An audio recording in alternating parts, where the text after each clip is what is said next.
All right, it's the very first Saturday on Your View. Welcome to the show. I am Veronica Dan Ikboy. I am not here alone. With me today are my beautiful co-hosts.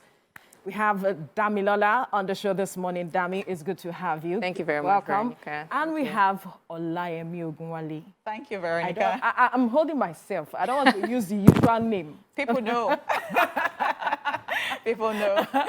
And we'll be having another Damilola joining us this morning, so we will be differentiating. I'll be telling you later what one of the Dami's names are. So let's just hold it on for today. But how has been our week, ladies? Oh my gosh, yes, we all know life in Lagos is not for the faint-hearted. Absolutely. Yes, we've had terrible traffic. In fact, yesterday was the height of it, and this morning again spilled into this morning.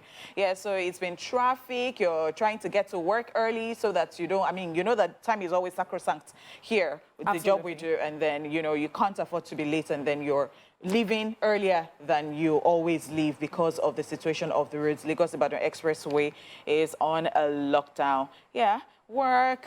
I'm at work. I think for me, it's a bit different though. I work a hybrid system, so working from home, go to work once in a while or twice in a week. But yesterday, driving back home was hectic. I was like, nah. Because people who go to work, people who go to work every day, much respect. Like you guys are doing the work, really.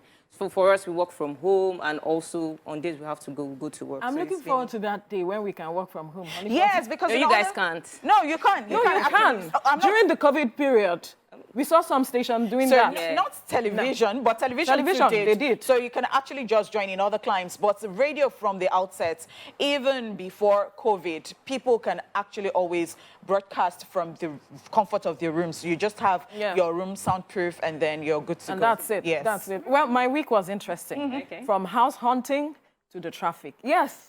Okay, so that is not for the faint-hearted too, because I was busy doing that last year. I was crying every time until I found a You do place. not want to know this story, Honeypot. It's been crazy. Moving from one spot to the other, house hunting, and the kinds of stories you'll be getting. I'm still wondering, in 2023, we are being discriminatory because you are from a particular tribe or because you belong to one group or whatever. I had issues. That shouldn't be what it should be as it stands right now. I actually had issues. Somebody asked me where I am from, and they said they didn't want anybody from that place.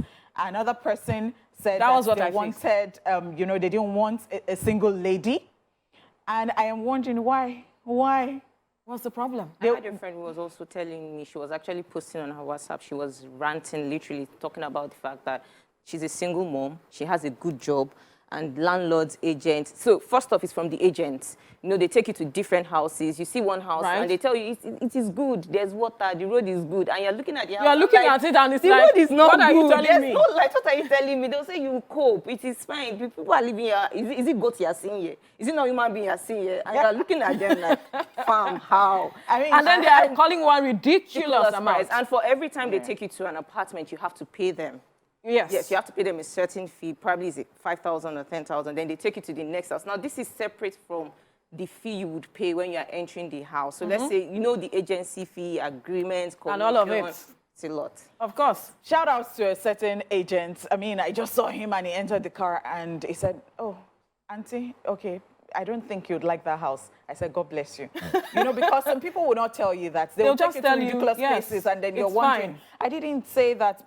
So I always state my terms, and I even told them that I didn't want particular areas because I saw those areas and I did not like them. So I already told them, please, I hope we're not going to so places, and they will just be honest. And I really like the honesty, but it was hectic. But I eventually got a beautiful place. I guess I'll be reaching out for your agent's number later on after the show, because where these agents were taking me to, well, I saw some good places, but I had explained to them what I wanted, what we wanted, and they were taking me to some very funny place, and I'm like, okay, I'm seeing the situation, I'm like, okay, but I told you what we wanted, and now you're taking me here. And then again, the other story is the traffic. This morning. Yeah, yesterday for me. This morning, before I could get here, we were dancing around the express, looking for the easiest route to this place. Eventually, I had to cross the bridge. I'm sure some persons will see me on TV and be like, I saw this lady. I saw this lady this morning. I saw this lady this morning. Although I wasn't fully dressed, but then you could see one or two things that I was wearing while I was trying to cross the bridge to get to this place this morning. For us, it's quite crazy. At work, everybody waited after COB. COB was 5 o'clock, but everybody waited. Like, we all waited because everybody there were updates already that there was traffic in Lagos. Ideally, I'm that person. 5 o'clock, I've carried my bag. I'm going to my house. You will not see me. When some people saw me at work, like, we don't see you here around 7, 8. Yes. I don't want to be in traffic. Because at the end of the day, when you're driving, you're just tired. Like, you see me driving, I have serious road rage. I'm like, I don't understand, but you can see me. And you know the way drivers in Lagos are. Especially if you're a lady. You're a woman. Yes. Me too, I'll look at them like, I don't remember whether I'm a woman when I'm driving. But anyway, how is that going to impact your plans for the weekend? Because me, I have one event I want to attend today. I'm thinking. So I'm when already you said thinking. that to me, I said, I wish you the best. I have gotten to a stage that, well, I am not that person who likes to like hop everywhere. But one thing is that if that thing is not bringing me money, and that money must be worth my while, like it has to be, I'm not leaving because I'm not going to be stressing myself. If it's not important, then I'm not going. And I'm going to tell people that if you actually have something to do in Lagos, you're coming through the Lagos-Ibadan Expressway, but that thing is not that important, perhaps you should just, because you have to be calculative. You don't want to spend your whole hours in traffic and at the end of the day, you're tired. And then Monday comes, you get on the road, you're going to work again, and then you can't give your best because I think in Lagos, so many people do not actually put in the work at work as such. But because of the traffic, so they're tired. They're like, oh my God, the work I did today, it is traffic. It is not the work that they went to do. So, yeah. So, but then there's the area of sacrifice. Some persons are worth that sacrifice. So you just make yes, I understand. I understand. So just to strike a balance. This week, and we're all going out today. So all right. We will go on a short break. And when we return, we'll look into the top stories on today's pages of the newspaper. To stay with us.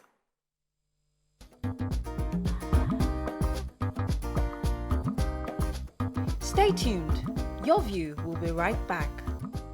All right, thank you for staying with us. And we're heading to the papers now. I begin with the Saturday Punch. And we have some interesting stories on the papers this morning. We have kingmakers now consult pastors, not Ifa, to select kings. Oba Oluyede speaking. And then another story, unmarried men shouldn't eat from spinsters after fasting. Islamic cleric is also speaking on that. A lucrative war, how artists' rivalries fuel conflict, boost revenue.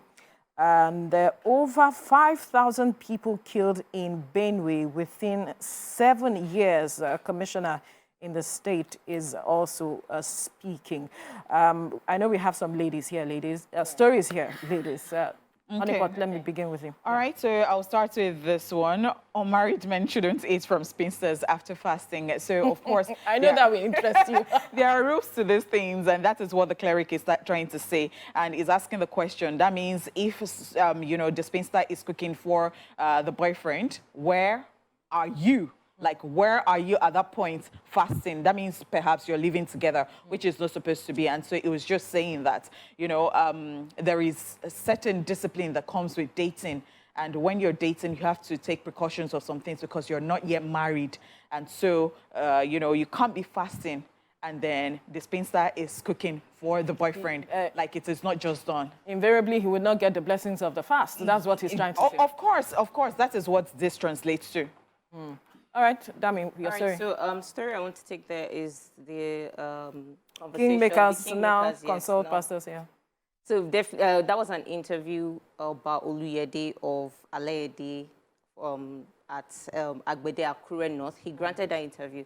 So he talked about the fact that back then, when they want to coronate a new king, the process was to every family would send in their names and they would all consult the Ifa oracle. Then before they consult the Ifa oracle, there will be some sort of, let me use the word audition, where they tend to see if they're good, if they're fine. Then the elders of the house would actually consult the oracle to know, okay, this particular person, what are the prospects, what are the things that would, what are the blessings that comes with this particular person if coronated the king. But these days, it's not that way anymore. Most times, they've let that whole process. Most people will consult with pastors to know, okay, who is going to be the next king? And it feels like tradition is lost when it comes to coronating new kings. So that's quite an interesting one. Where it's an interesting one.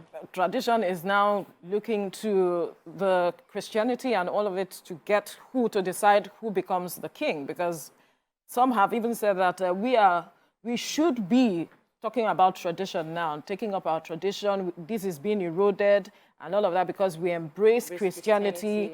And we see some kings now going to churches, unlike what we used to see before. Some persons are pastors who are now coronated as kings, so that we are losing our value traditionally. In fact, sometimes when they want to do like traditional coronation or any kind of traditional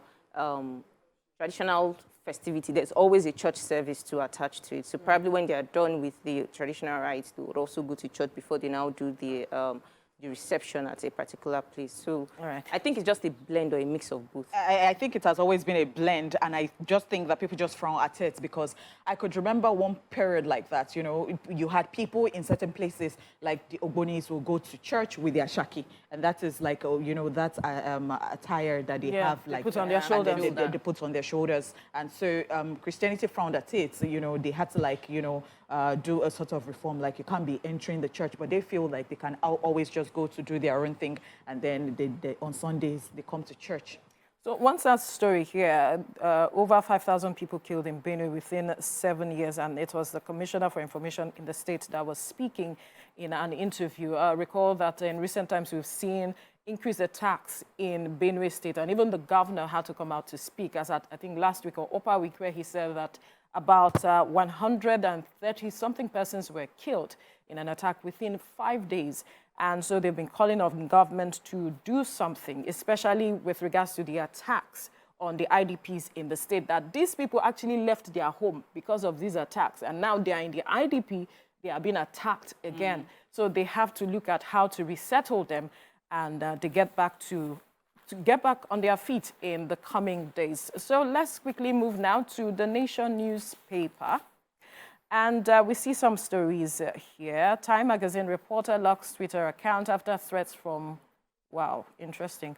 All right, Uzodinma wins, Ododo favored. All right, these are some political stories that we cannot take as it is. But does anyone have any story inside the Nation newspaper? Yes, so I have a story on the Nation. That's human traffickers go wild as UK-based Madam writes Nigerian shrine and vows to destroy victims. So we know a lot of people are relocating out of the country, either by school route or by work. So this particular lady, her name is Osakare. So she got this offer. She was a POS person in Nigeria, that she should relocate out of the country. So she relocated out of the country. And the agreement was when she gets to Dubai, she would always pay 5 million. She would pay 5 million in total.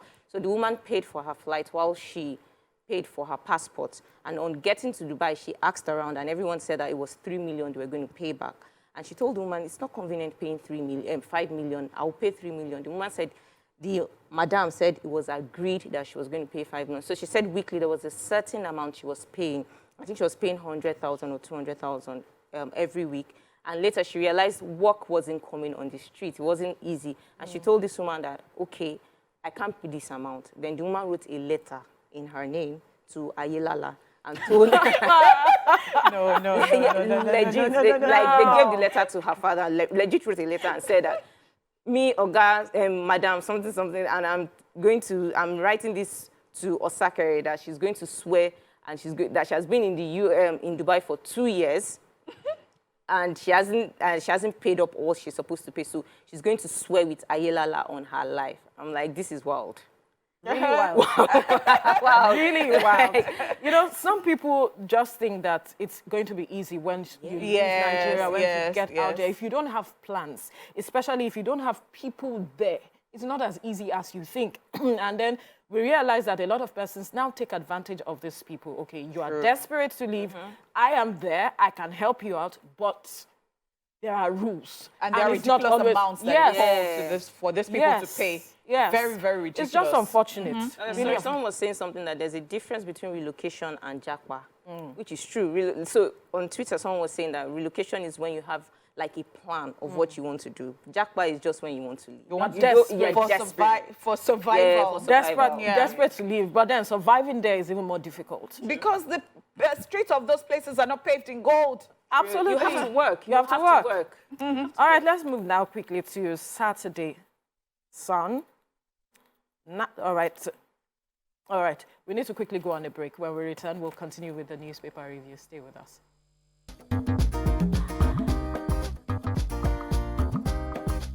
Stay tuned.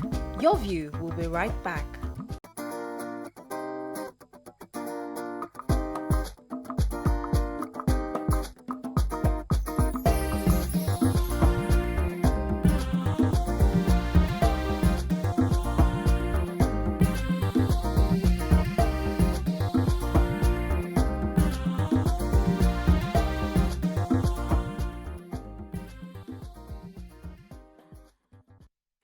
All right, thank you for staying with us. You're still watching the weekend edition of Your View, and I still have the ladies in the studio. We're looking through the newspaper headlines, and we're moving to the Saturday Sun. Some stories here. Kanu's detention causes ripples in UK. IPOB leaders' health worsens in DSS facility, says lawyer. And then Ogun herbalist, I boggled hospital to fulfill lifelong ambition of owning plasma TV. All right, Rivers property worth millions destroyed as fire raises market. Kidnappers on the loose again. Banditry abduction for ransom resurface after election. And we have another story. UNICEF bemoans fate of 96 Chibok girls 9 years after abduction. Says kids in the Northeast continue to suffer consequences of conflict. And then we have this story. One body recovered from collapsed Lagos building. I think I will begin with that story. Recall that some days ago, that should be on Thursday. Yeah. Yes, a building collapsed in Banana Island. And it was said that when it happened, a majority of the workers were lucky they escaped. But some persons were working on the 6th floor of the building, and so they were trapped inside the rubble. But the Emergency Management Agency of Lagos State was able to rescue about 7 of them. As at Friday, they said nobody was, there was no victim, and that they had gotten to the last level, so to speak. That was the information we were getting, and then they did not allow journalists to go in again, as it was no longer a risk, so to speak, and since there was no casualty. But coming up this morning, we're seeing that the developing story is that one body was recovered from the collapsed building, which is quite a sad story coming out of there, because one would expect that a place like Banana Island should follow the rules. Honeypot. So, yes, one would expect that they would follow the rules, because even the Lagos State government has said that they did not get the necessary documentation for that building. So one is wondering, how were they able to raise that building to that level? And nobody said anything. And nobody said anything until it collapsed. So it's quite a sad developing story there. So Jumoke Ademowa, I don't know if anyone knows her on social. She's like a renowned architect in Nigeria. So she posted something a few days ago about this particular case. And one of the things she said that I can remember is that most times clients get what they pay for, in the sense that when you tell a contractor comes to tell you that this is the amount we need for these projects. Let's say it's billions of naira, and you're saying this is what we can afford. Just do it. Like this is what the budget is. That is where you see some people go and do like substandard products and all that. Even the problem is not just even from the contractor. Just paraphrasing from what she said, is also from the clients coming to meet the contractors when they tell them this is the amount we are going to use, but they are also trying to cut costs and say this is the amount we have for things for this particular building, and let's look for a way around cut cost and all of that. I think everybody should just be responsible. Contractors, if the client is saying this to you, if you're a contractor, you would not say that because of the money. I think everybody should just be responsible, because it is the lack of responsibility that actually, because you want to do the job. You still want to do the job as the contractor, but you know the truth.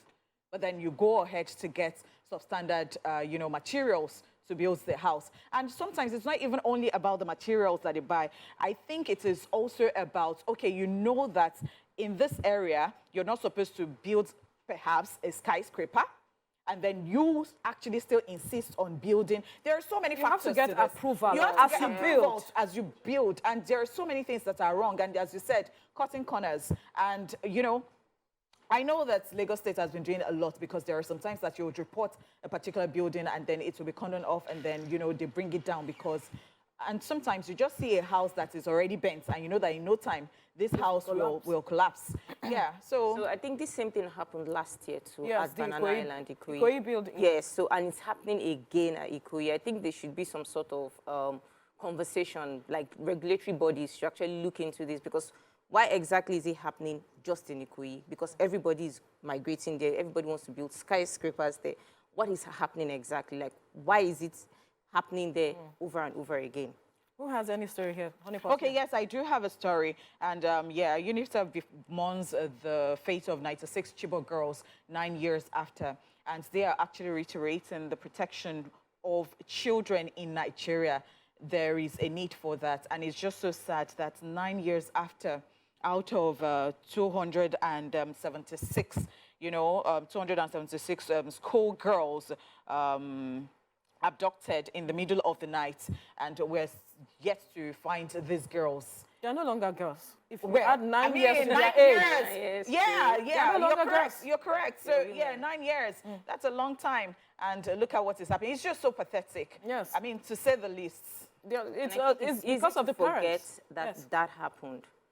Like, it's very easy to forget because a lot of things are happening. And I know when the Chibok girls, when all of this happened, everyone was talking about it. It was all over social. We saw the hashtag, bring back our girls. We saw the momentum. And then all of a sudden, we're caught in the mix of so many issues. And so that momentum has dropped, so to speak. But these girls are still there. Their parents, some of their parents are still alive.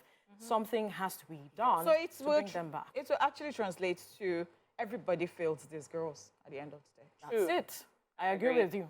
I agree with you. So there's this ridiculous story here. I call it ridiculous though, because the Ogun herbalist who boggled a hospital to fulfill his lifelong ambition of having a plasma TV. Now, he and his tenant, obviously, means he has a house. He said he's been going around that place. He's a herbalist. He's been going around that place to get leaves for his practice. And then he looked into that hospital, which is yet to be commissioned in Ikperu in Ogun State. And so he found out that there were a stack of TVs, plasma TVs there. So he connived with his tenant to get in there and steal one of the TVs because he was trying to fulfill a lifelong ambition of owning a plasma TV. That's ridiculous. Very. Ridiculous. Plasma TV? An ambition? Is this an expression of how poor we have become? Because when you look at the numbers that was given, over 100 million Nigerians, about 130 million Nigerians under multi-dimensional poverty. And a lifelong ambition is owning a plasma TV. I think it just it's just sad. To the poverty index in the country. Like it's a plasma TV. I don't want to speak like a privileged person because... Right, that's another aspect. I don't want to speak, so I'll just rather just say, because I also have my own lifelong ambition. Right. And somebody can listen and say, really, what's that? But do you have to steal? You don't have to steal. See, you don't have to. You don't have to. That is not an ambition. It's not exactly. It is actually lack of contentment. Yes. Stealing is stealing. You're taking something that does not belong to you. You are a thief. For a hospital that is going to help everyone in that community, a mother and child hospital, then you go and steal the TV. Okay, let's move forward. Now we'll move to the Saturday Vanguard. And the major story here, bill to curb doctors' brain drain. Doctors plan court action. Lawyers back them. And another story here, Tiwa Savage escapes kidnap attempt, suspects arrested. Another story, 13% derivation, South lawmakers gullible palace before governors. Who has what story here? All right, so I have the one of Tiwa Savage. Tiwa Savage put out yesterday, was all over the social media, that security was breached at her residence. And, she said that arrest has been made. They are at, I think, Alagbon police station, according to the story. Yes, it's Alagbon police station. So she said she's safe, but it was an attempt to kidnap, something of that sort. And so she's saying that arrest has been made, and that was what her management put out. But she has to ask questions. How was it possible? Of course, so they are going to, this arrest is going to make them ask questions, because she said so there's all the people that are compromise. suspected have been that can't happen without someone within giving room for that to happen. You're correct. Right. It's sad. I want to talk about the doctor's story. Yes. So we know, like a few days ago, story broke around the bill that was passed by Ganiyu Johnson, stating that doctors should actually work for 5 years in Nigeria before relocating out of the country, before they get their license to practice, and before they relocate out of the country, because a lot of doctors are relocating. There's a high numbers of doctors relocating. So the NMA president, Dr. Uche Ojima, has stated that the bill is dead on arrival. Also, lawyers are saying they are going to back them.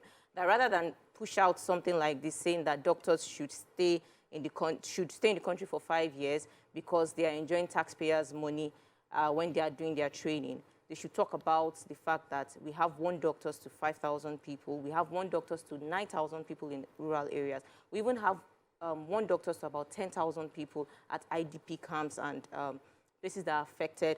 And they should talk about the low pay of doctors, the reasons why doctors are relocating. They should talk about the fact that they need to pay them well. They need to look into the hospitals, provide facilities for them, provide infrastructures to make doctors stay, rather than say that you want to force them to stay in the country to practice for 5 years before you give them their license.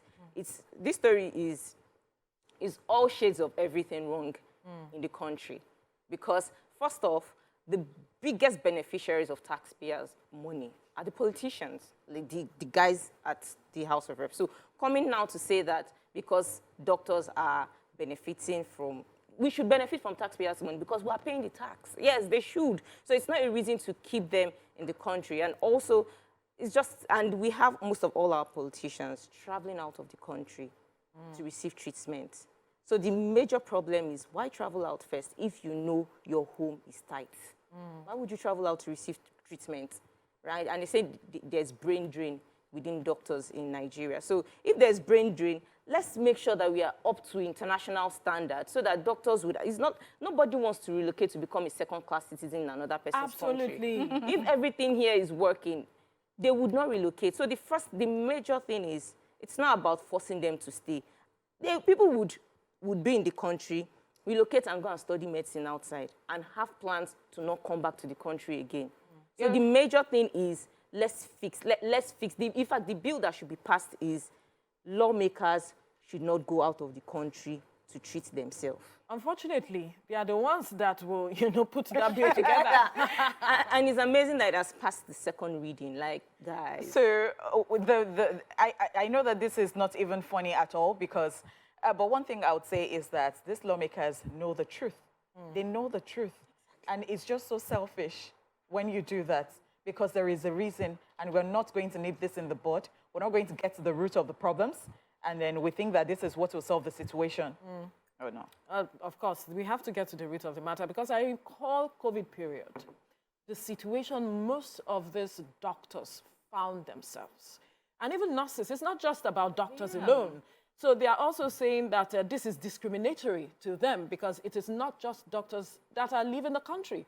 We have nurses, we have so many practitioners leaving the country. That why is it just doctors? Bankers are leaving. You call your account manager, he will tell and you then he tells you that, oh, you just say that this thing has not been going, my message has been hanging. And then you call and say, I'm so sorry, I'm in class, so I've relocated, I'm no more in night. So yeah, it has happened. It would amaze you that the next person beside you is using +07007 to call you, and you guys are just talking. And the funny thing about the truth, like you rightly mentioned, is we need to get to the root of the matter. Because as a country, we have never achieved the 15% when it comes to our budgeting for the health sector in Nigeria. Now, these people, the working condition is nothing to write home about. The pay. Some of them still do not even have jobs. What is the state of our primary health care? So the questions are many, but then are we addressing the root of the matter? Because if this bill, well, I'm sure it's dead on arrival, like they said. Yeah, it's dead on arrival. So let's quickly move to the Tribune now. We have some stories here. The secret of my great health at 95. Chief Ayo Adebanjo speaks on life as a schoolboy, Zikist, Awist, and co. Men around me at NTA saw my capacity, not my skirt. Interesting. Mujima Konjola speaking. And land grabbing, Baba Oniles battle Lagos landlords. This is an interesting one. Then Banana Island building collapse. We've discovered one corpse. Lagos state government speaking like we mentioned earlier. Honeypot, yes. All right, so I do have the Onile, Baba Onile speaking right there. And they started with, it was Agidingbi land tussle in 2018 and Magodo in 2021. It is now the turn of Surulere and Isherioke as land grabbing activities escalated in the Lagos metropolis. In the past 3 weeks, giving all, stakeholders a great concern. And so this actually moved on to, the landowners fighting. And so they're fighting back, realizing they were under siege. The landlords and residents of Isherioke, on the other hand, reportedly mobilized some thugs who launched a counter-attack on the intruding hoodlums, leading to tension all over the community. Cutlasses, knives, stones, and sticks were freely used, and then it went on to say because they got the point of an expert. And so the experts right here, Mr. Femi Oyedele, decried the situation, saying that one main implication of the ugly trend is that the confidence of the people in the Lagos property market would be eroded. He pointed out that the government was yet to provide solutions to Magodo land ownership tussle. This is so because government is using absolute power to oppress the judgment creditors, creditors, he said. And the government's attitude to some of the court cases, he said, meant that foreign investors in property markets would be wary of coming to Lagos and Nigeria by extension. I don't know how, people see that because, I mean, this is the real issue right here, and people are having issues, especially when you have already, you think that a land is yours, and then you have all of a sudden some people come and then they say that they're Omonile.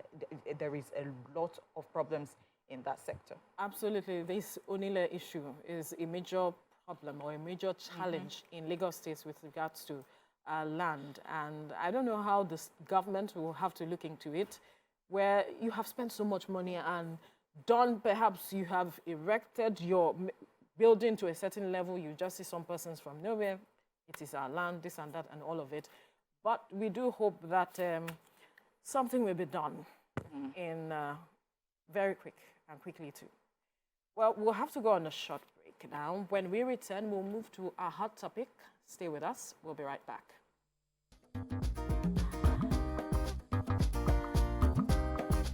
Stay tuned. Your View will be right back.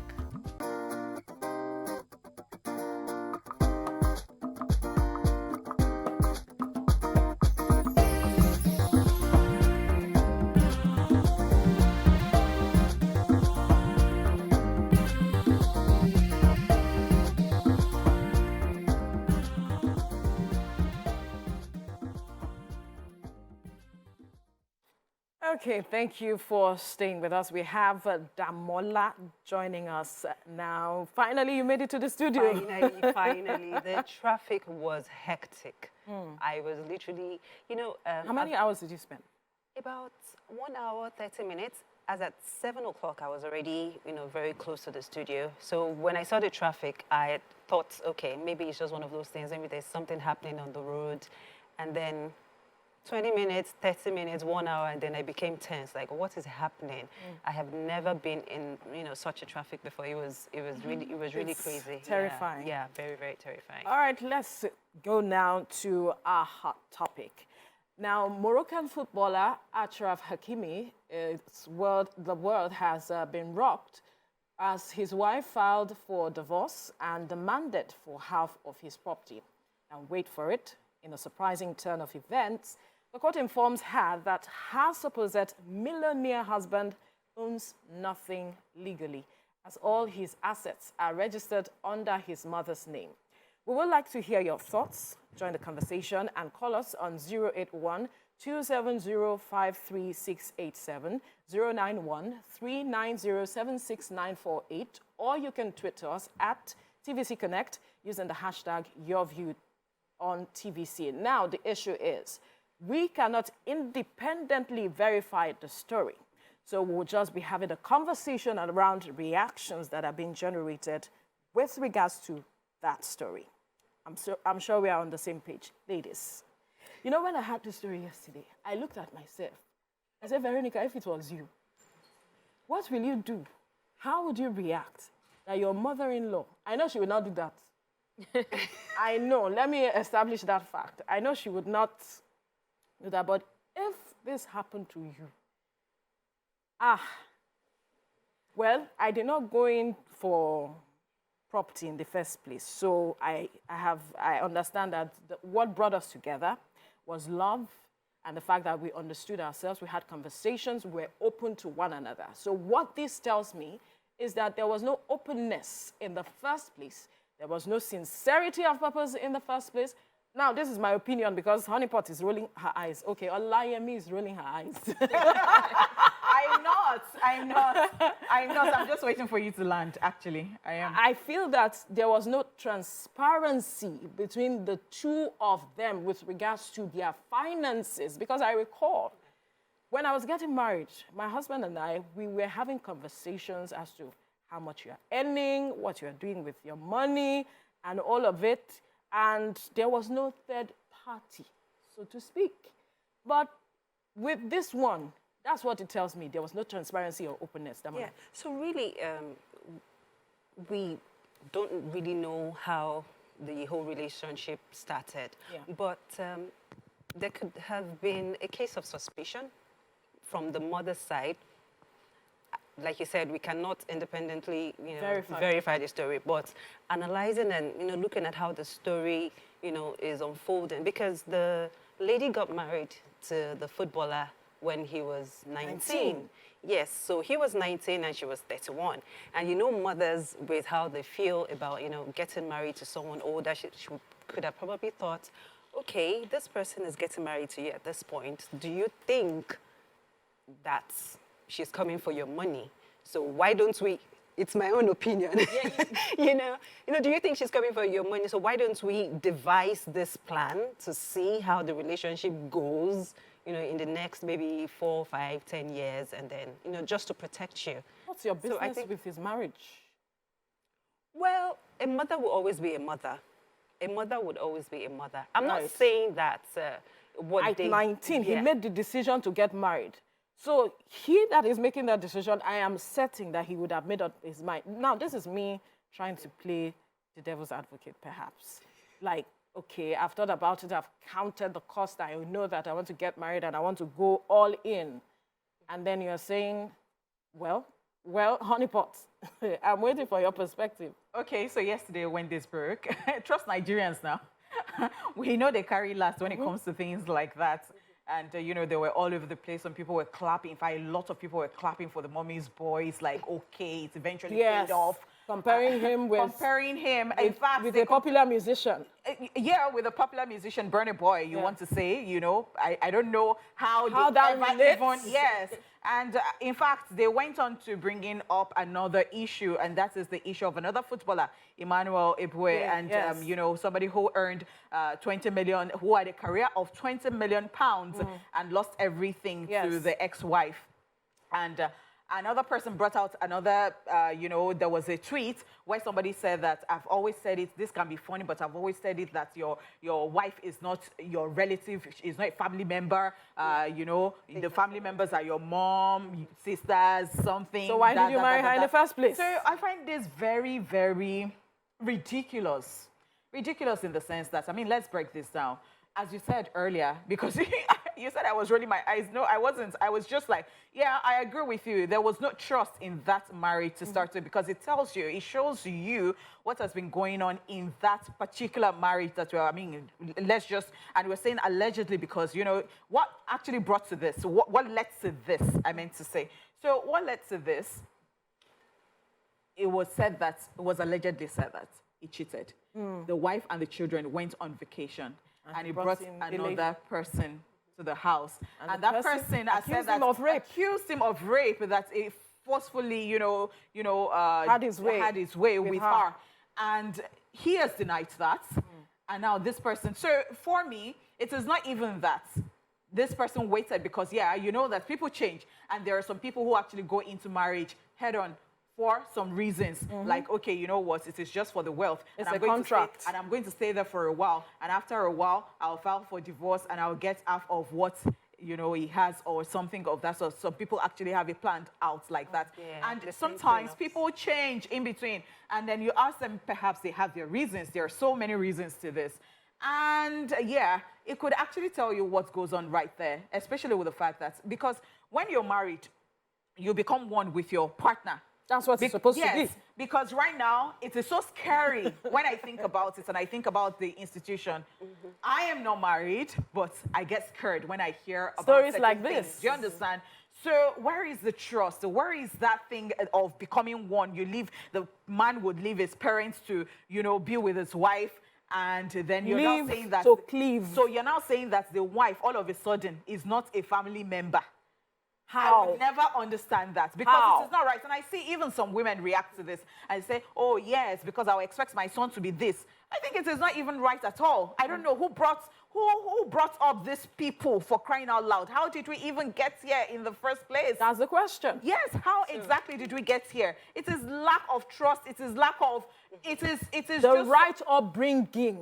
Yes, because of values, understanding values, because I do understand that. Yeah, I've seen cases these days that, things are just moving mad, things are going awry. You see somebody see the friend have a destination wedding, and then you see another person say, oh, you know what, I liked how it looked, and the person goes to look for a rich person and gets married, and at the end of the day, she has that destination, then she already, from the outset, have the plan B that, you know what, if anything, I am going to.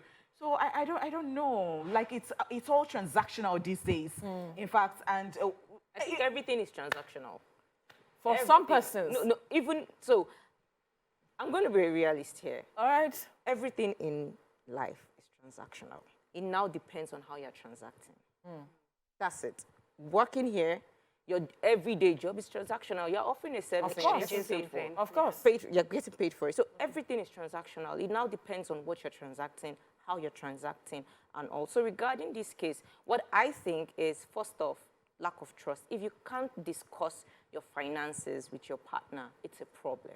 And finance is a very difficult conversation to have.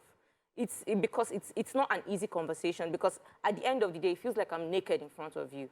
Like when I start to tell you, oh, I earn 15 naira here, this is what I use it to, this is how I fend for myself. So if you can't talk about your finances with your partner, it's a problem. Because at the end of the day, you begin to hide a lot of things. Then another thing is, if you're going into a marriage, you should have your own money. Even if your man is going to take care of you and spoil you and everything, have your own money, because in this life, you have to be a baby girl on your own. But this lady actually has her own money. She's an actress. Yeah, she's accomplished. At the end of the day, regardless, I'm just talking outside of this. If divorce happens and you're not comfortable and maybe he's cheating and there are a lot of issues happening and you want to leave, you're not going to leave on the basis that you want some of his properties. You're going to leave because you want to live for your own happiness. Because at the end of the day... But you have children. Yes, so the thing is, He's going to take care of the children. She probably filed for the 50% because, you know, she needs child support, you know, Then for it the should have been children. clearly stated there that it's for the kids. Because the way it seems now, it's like it's for her.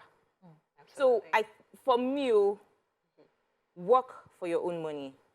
There was something someone said, and the person said, your job is your first husband as a woman. I felt it.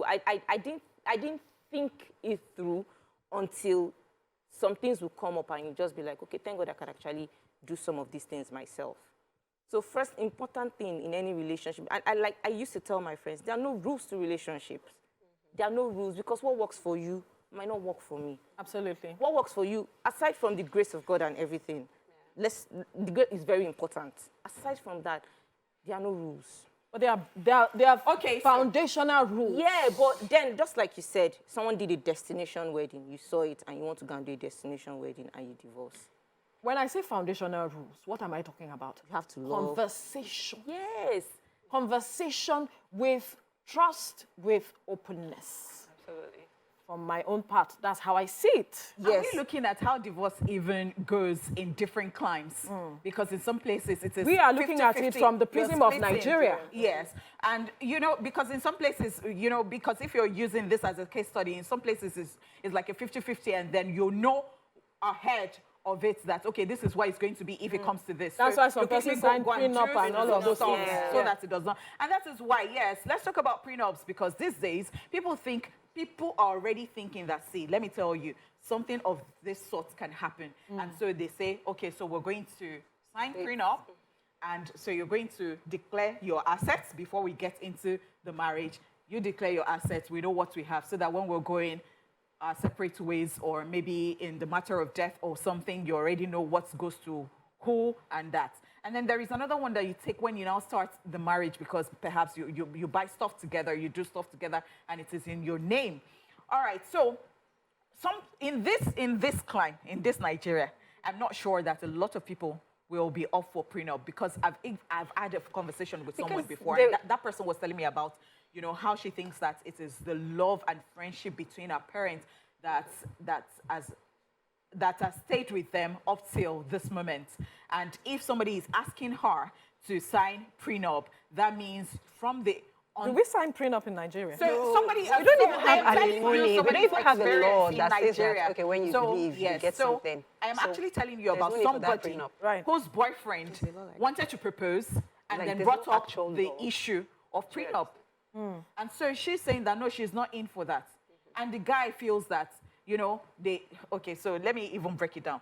So in their clique, they had a friend whose girlfriend came from a particular state. You know, they were just friends and they were hanging, and you know how people leave schools and they just come to party in Lagos. And so this person came to Lagos and this guy liked her, and from there they started dating, and she didn't return to school. She's been living in this because the guy is rich. And so at some point she felt that she wasn't doing anything. She was tired of the relationship. And so she asked the guy that, you know what, I'm not interested in this relationship any longer. I want to, find a life for myself. And so she asked the guy to give her a certain amount of money because according to her, I wasted my whole years staying here and not doing anything. In the first place, did the guy ask her to stay? We'll talk more. We are continuing this conversation. Yes. We need to go on when we go. We are going on break. When we return, we'll continue the conversation. Stay with us. Stay tuned. Your View will be right back.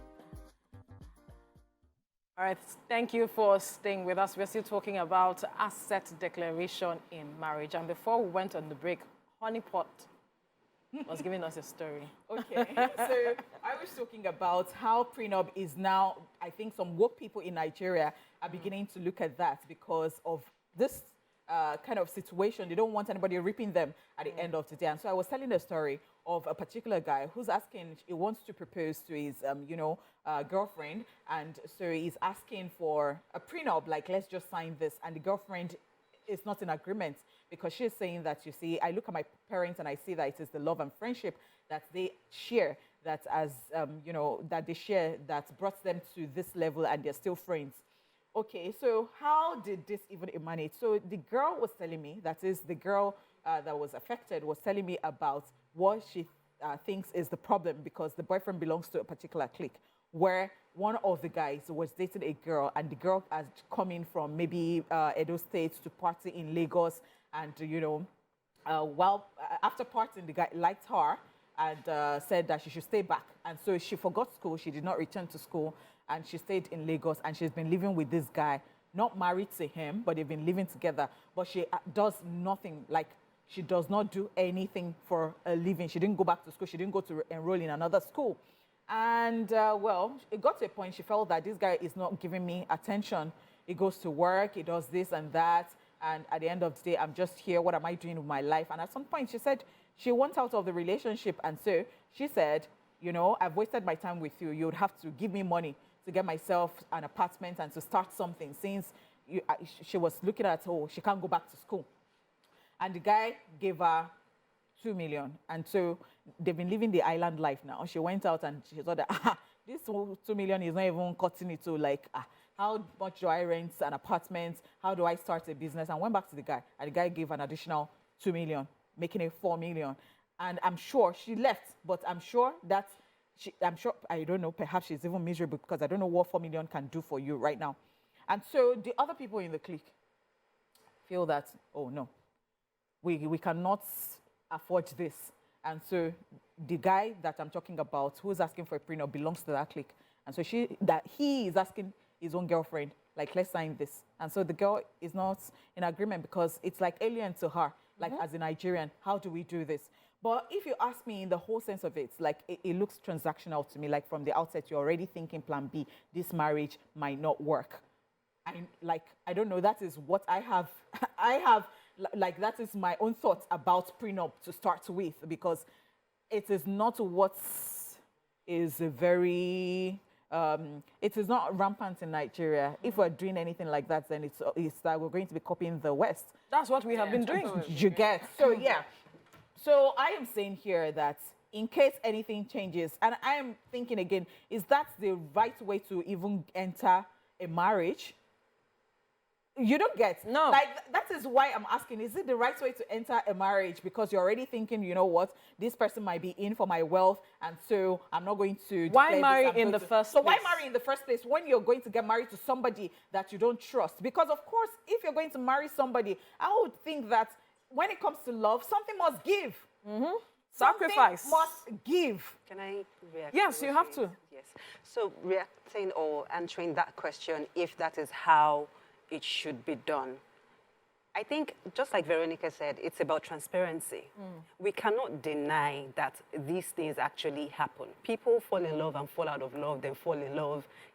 I'm not married, understand what love is in the first place. I'm not married, but I do know that, there are some times where, the love is hot, sometimes it blows cold, sometimes it's warm, and it's the friendship that actually, keeps it going.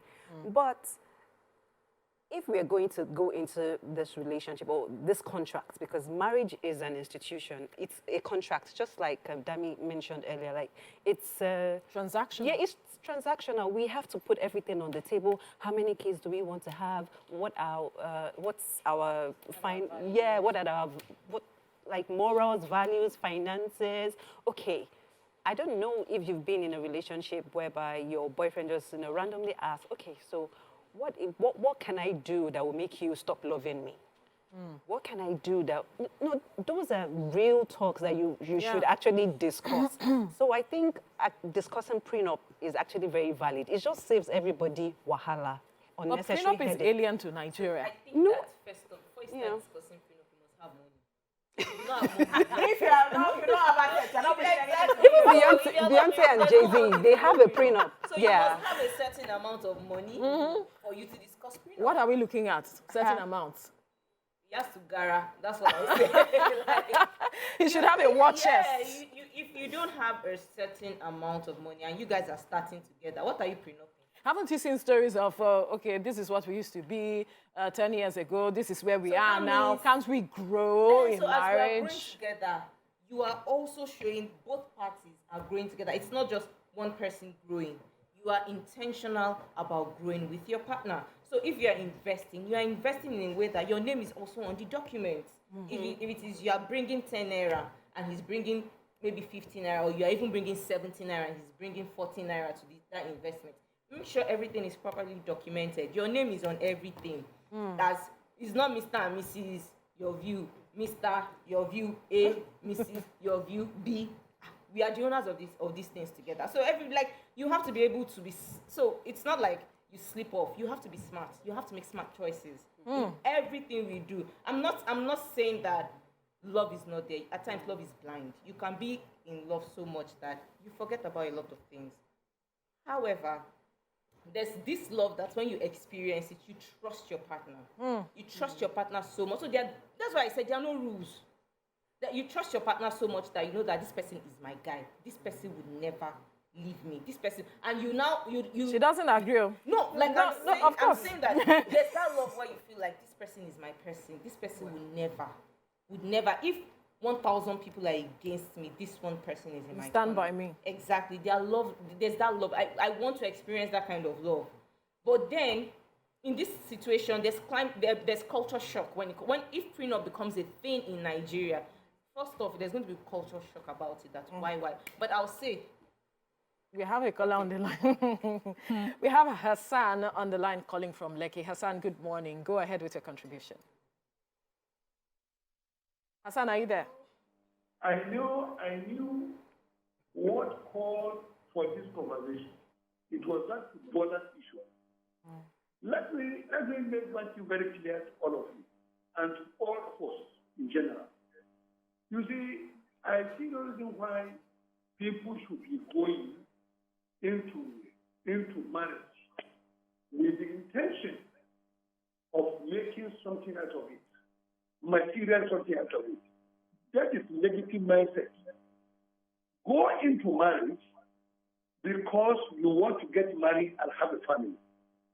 Immediately, you have that notion in your mind that I want to make money out of this guy.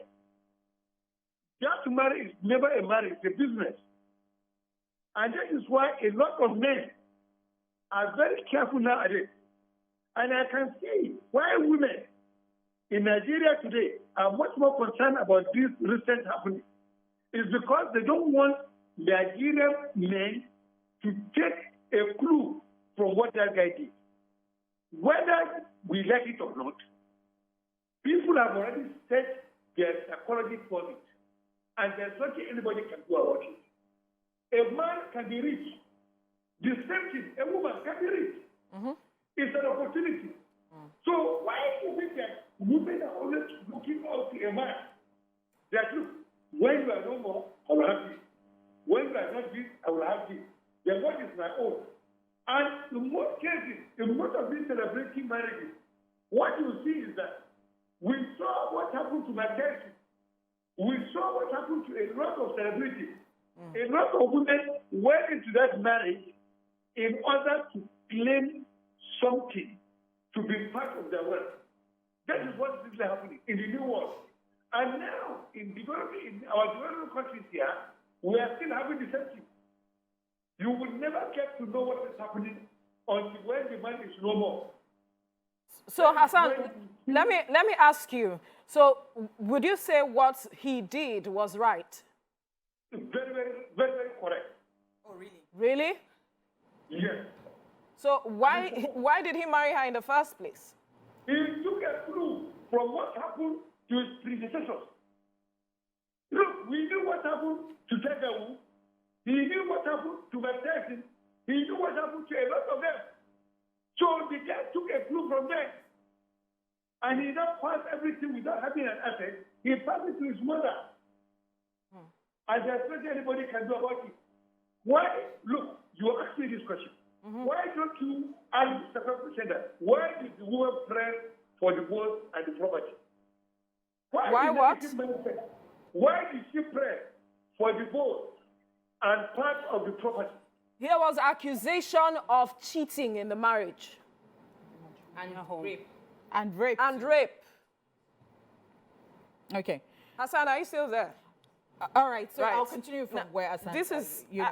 I'd like for us to quickly react to this. It seems a lot of persons do not understand the reason why the lady decided to file for divorce. I actually talked about it when we But started. from what Hassan just said, it's like he did not hear that aspect, that the Hakimi was accused of rape and cheating in the marriage. That was why she filed for divorce. And also, we must take note of the fact that according to the story, she is also rich. She's an actress. She's an actress. We mentioned She's an that actress, earlier. yeah. Yes, so you She's can an go actress. ahead. So he said something. He said that, why is it that women are always looking for, you know, the man's property and all that?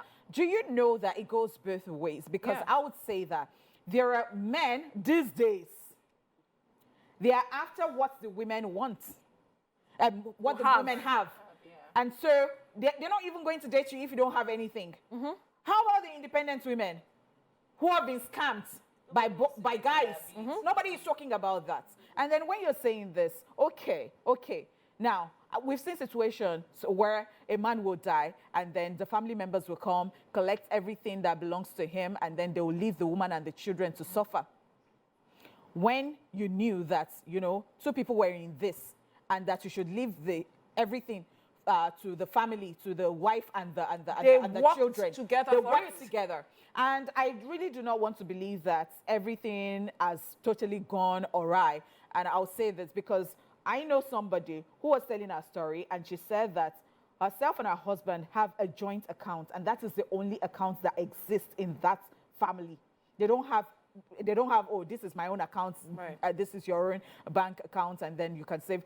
They know when this person earns something, it goes into the account. When the other person earns something, it goes into the account. Right. And when they want to buy something, they want to purchase something, they tell each other, and that is trust. And so she says that they even discuss things, and they're working for their child that they have right now, because they discuss the worst, and they say to themselves, like, what if on a Tuesday afternoon, All right. all of a sudden, life Because happens? we do not have much time, I want us to quickly tie things up and we'll move on. So he mentioned something that I'd like to talk about mindset.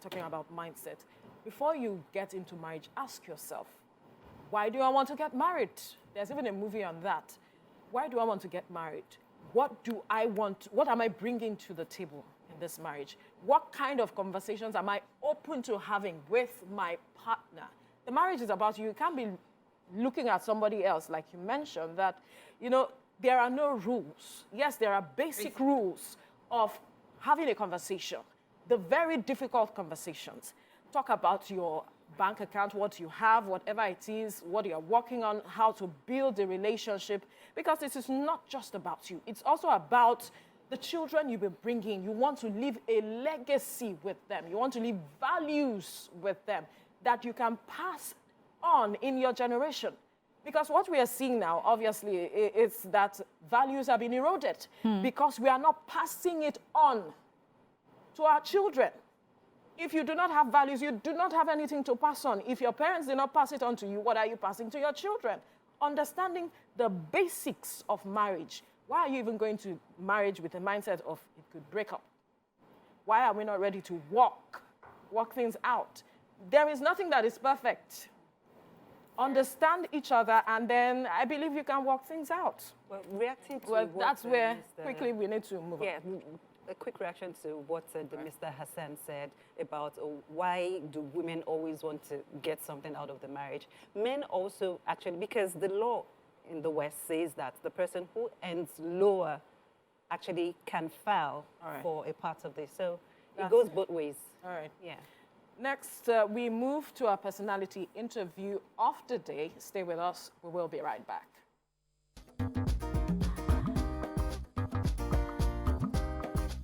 Stay tuned.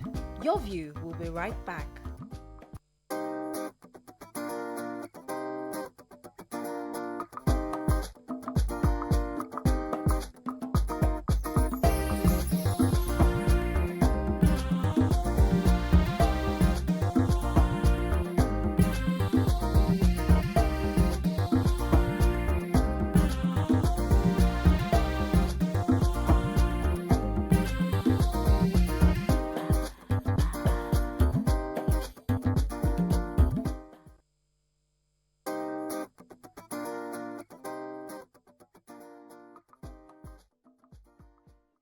All right, thank you for staying with us. Joining us is the Erelu Kuti of Lagos and the Erelu of Egbaland, the beautiful and ever gorgeous Royal Highness, Her Royal Highness Yeye Odua of the Source, Mrs. Abiola Dosunmu.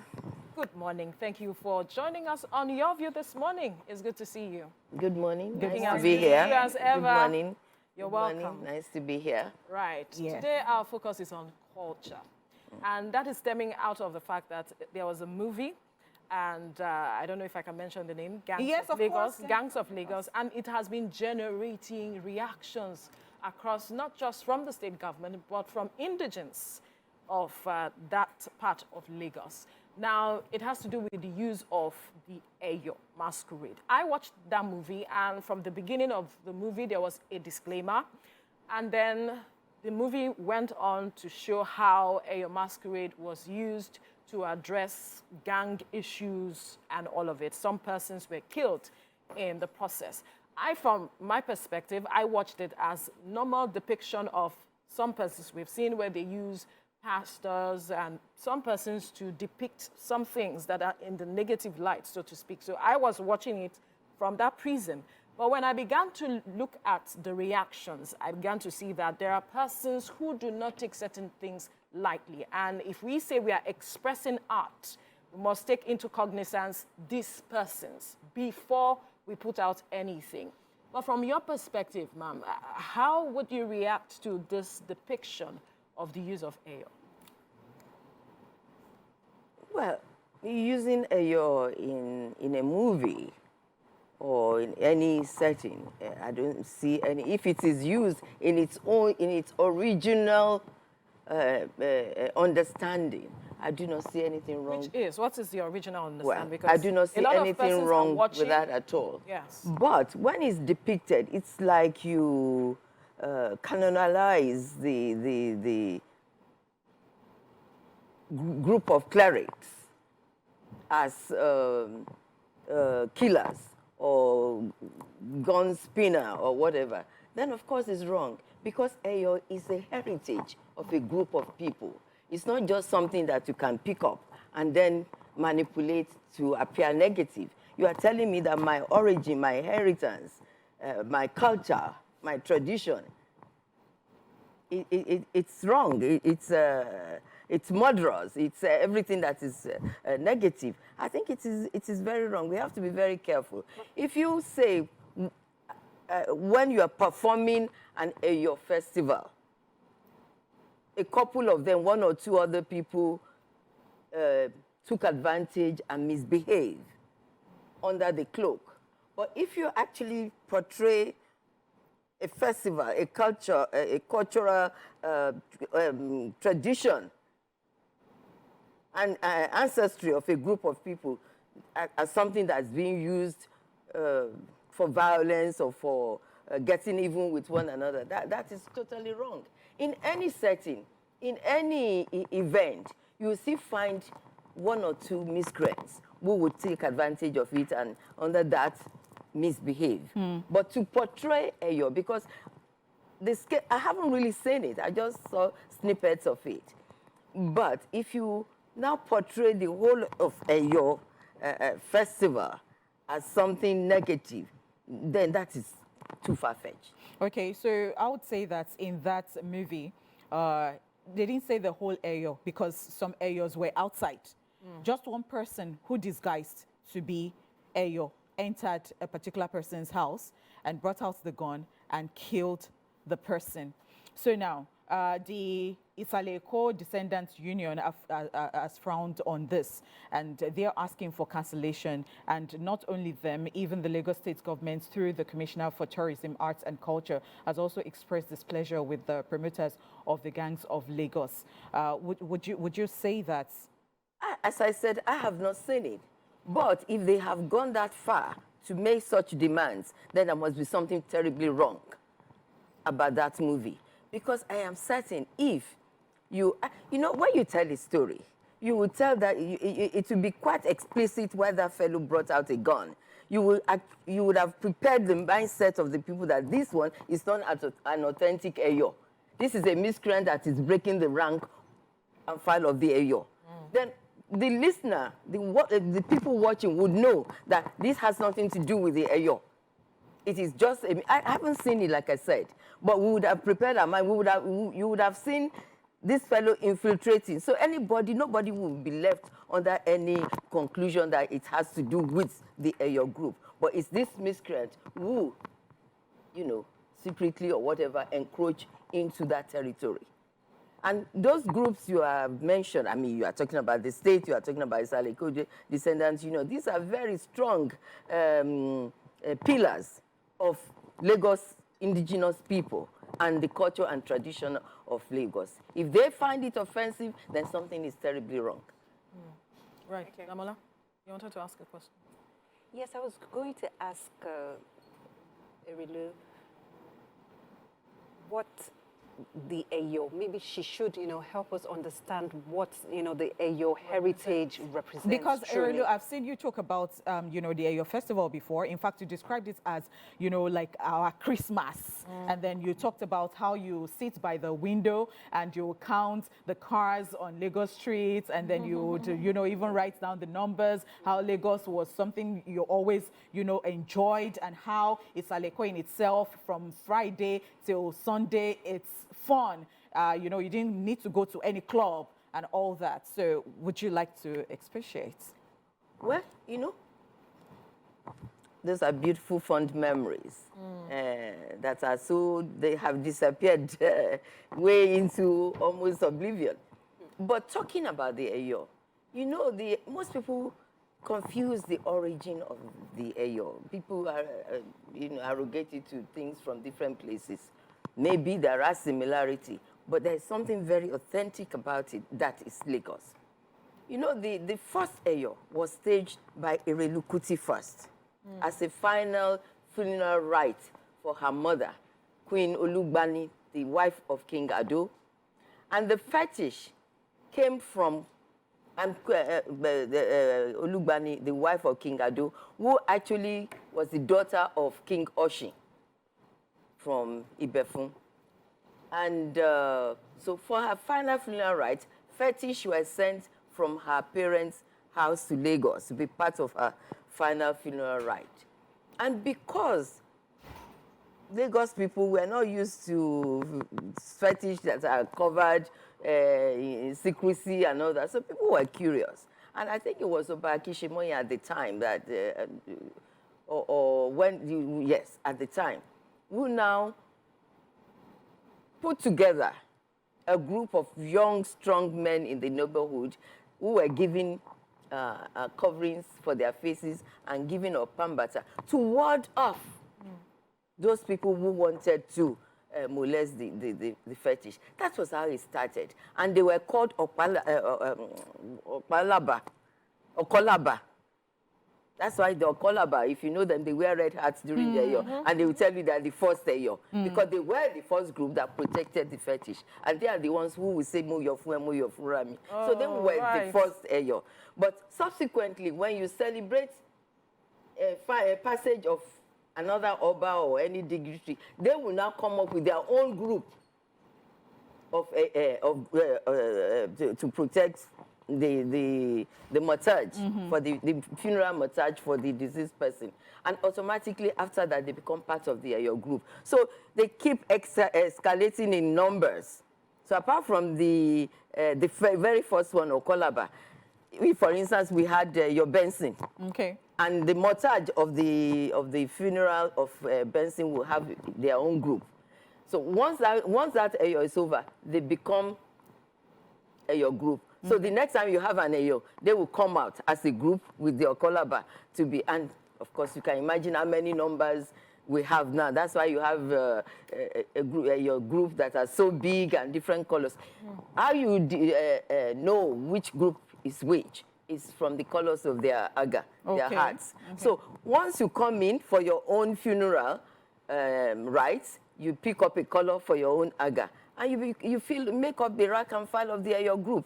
That's how it started. So it was something that we used to honor our illustrious ancestors. And also we use it sometimes to celebrate something very special, like crowning of a new king. So Eyo is something very special. It's been part of our heritage. So they don't come out for wedding ceremonies as it was depicted? No, we don't. You see, when somebody said, oh, for a long time it was banned, that's not true at all, because we never had, and because it's also very expensive. So any family that wants to celebrate the Eyo festival must be ready. And sometimes it takes a long time before you have somebody capable to actually stage Eyo festival. Right. We see more of it now because sometimes the state government give support and pay for it. So you will see. Otherwise, for 20 years, you may not see an Eyo play. All right. So, you know, unless somebody capable and we can afford comes forward and asks if they could stage an Eyo festival. All right. You know. So, I wanted to ask, like, is there, for filmmakers, to avoid issues like this, Yes. is there a body you can go to get approval to use, like, the Eyo masquerade in your movies? Just like the Fela estates now, you can't use, or you can't even use a song or a line from the Fela royalty, without taking permission from the family. So is there something like that that filmmakers or festival people? We have rules guarding the Eyo festival. The Eyo festival, you need to have firm permission, consent from the palace, headed by the Oba, before you can do anything with the Eyo. Although now you see people using it at weddings, just mismanaging the whole system. They have no right. But unfortunately, the deterrent, the control of the deterrent is very weak at this point in time. So people take advantage and just do whatever. Otherwise, no Eyo should come out without consent from the head of the Eyo house, the head of the Adimu house. And of course, the paramount consent comes from the Oba. From the Oba and the head of the Eyo Adimu. All right. You know, we have a chief that is chief of the Eyo, and he hails from the Adimu compound. And no one should perform anything concerning Eyo at weddings or taking them to other places without consent. And I think I'm going to use this medium to appeal to that chief and that conclave, and of course with the support of the state government, that we should stop this proliferation of Eyo show. All right, all over the place. You're saying that they come from a particular enclave. Is it that it comes from a particular family line, or anybody can be a part of it? No. As I told you, that it came from the family of Queen Olugbani, the wife of King Ado. So those people who are still taking care of the fetish of the Eyo are still descendants from that family. So it's difficult to break the ranks. You cannot break the ranks. It's very well established, very well known who are the custodians. Okay. Very clear, very well known. There's no ambiguity. Okay. I've had so many reasons being propagated as the beginning of Eyos. But the beginning of Eyo is very clear. There are still custodians of it. They still exist, and they are descended from the same family over time. And they exist in Lagos Island. Okay, within the family, is there a particular, how would they know who carried the Eyo and to Magbeyo? Must it be the eldest, or they would actually consult the oracle to know this is the person that is going to carry the Eyo for this particular family? Then you have to invite the Alapini and the heads of this conclave to tell you that. Oh, wow. Because these are parts of their own heritage that they guard jealously. And if they decide to now come and tell you about it here, I wouldn't even know how it's done. Okay, interesting. You know, but it is the prerogative of each conclave. I mean, we have 4 major areas. with their own conclaves, but they are all still descendants of the family of Olugbani, Queen Olugbani. You have Adimu, you have Oniko, you have Ologede, and then of course a newer addition is the Agiri.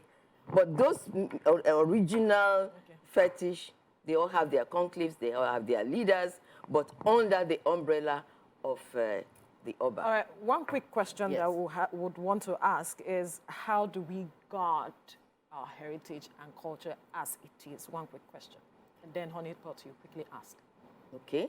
Well, as you can see, we have rules, we have custodians of this culture and tradition. Unless we put a proper deterrent in place, guarded by the law of the state, we're going to continue to have this proliferation and desecration of our culture and tradition, which is very sad. All right. So you've talked about the desecration of our culture. And since you're about culture heavily, I'd like to know, because these days people say, oh, our cultures are going into extinction, you know, things are not being done, as you have said, as they used to be in the past and all that. I really want to know, I mean, looking at it holistically, what would you say is the cause for this? I mean, the deterioration, and then how can we uphold all cultures in general in Nigeria? Well, first of all, I would not agree that our culture is going into extinction. Our culture, actually, I know of Lagos, is still very much intact. And you have custodians of those culture. But unfortunately, the younger people, and you see, they forget that some of us can boast of 5, 6, 7 generations of educated ancestors. But the younger people feel this is beneath them. Culture is not something, well, in fact, I must correct myself. It used to be, we used to think culture is beneath our consideration. Okay. It's for the unlettered, the ugly, the fat, the dirty, and all that, you know, anything that's negative, we should leave culture to them. But I'm glad to see that the younger people, there is a new renaissance and awareness of culture and tradition now. And that's why we could talk about this your thing, although I don't think she did her research properly. If she did, I'm sure that using Eyo would have been portrayed in a different light. But she probably didn't do her homework. Right. But so I'm glad that you have new awareness and new interest, but they still need to do a lot of research, which is something that is lacking in this country. We don't do detailed research into any subjects that we want to work on. Before we let you go, we want you to tell us about your title, the Erelu Kuti of Lagos and Yeye Odua of the Source. And the Relu of Egba. I thought I've spoken about this so many times in the past. Just to wrap up the conversation, yes. You know, Erelu of Egbaland. My mother is from Egbalake, a princess of Egbaland. And of course, when I became Erelu Kuti, the queen mother of Lagos, my mother's family sort of became jealous and said, well, you know, you know, that she also has, her mother's side is also royalty. Okay. And we need to honor her. And that Erelu of Egbaland was created for me as a royal title. Wow. Because they couldn't just give me a chieftain title. I was born a princess, I became a queen mother. So to honor me, you have to give me something totally different. So Erelu of Egbaland, usually you have Erelus in Egba, they are usually wives of chiefs. Yes. So this particular one was created for me, and I'm the very first person to hold the Erelu of Egbaland. All right. Now, that's Egbaland. Okay. And then, of course, you know, the Lagos, I'm Erelu Kuti the fourth. Yes. So you've had the Erelus before me in Lagos. But what it does is she is the one who created this royal dynasty we've been enjoying for several decades. Because when she had 2 brothers, they died. Maybe the one that died before her didn't have male children, or they were too young. But anyway, she crowned her 2 sons one day, one as the king of Lagos and one as Gbeni of Lagos. All right. So that's how she... We have to leave the conversation. Okay. It's such All a right. short time, but interesting. We must thank you, Erelu Kuti of Lagos, Erelu of Egbaland, the ever gracious and beautiful. And another subject for another day will be the Yeye Odua. Oh, Yeye Odua of the source of Yoruba land. Of the Yoruba source, of the Yoruba race. And that for me, it's one of the greatest honor I've ever had. So far. I'm glad we didn't talk about it today. All right, so because we'll we make it wouldn't a have the subject time for to do another so. time. Yes. Our Royal Highness, Mrs. Abiola Dosunmu, thank you for your time in the program. Thank you. Thank you. Pleasure. All right, we will take a break. When we return, we'll be... All right. Okay. Unfortunately, we do not have time. We have to wrap things up now. But we wanted Damola and Damilola to perhaps talk to our audience, but I guess they will be seeing us again next week when we'll come again for another edition of the program, Your View During the Weekend. Bye for now and stay safe. Bye.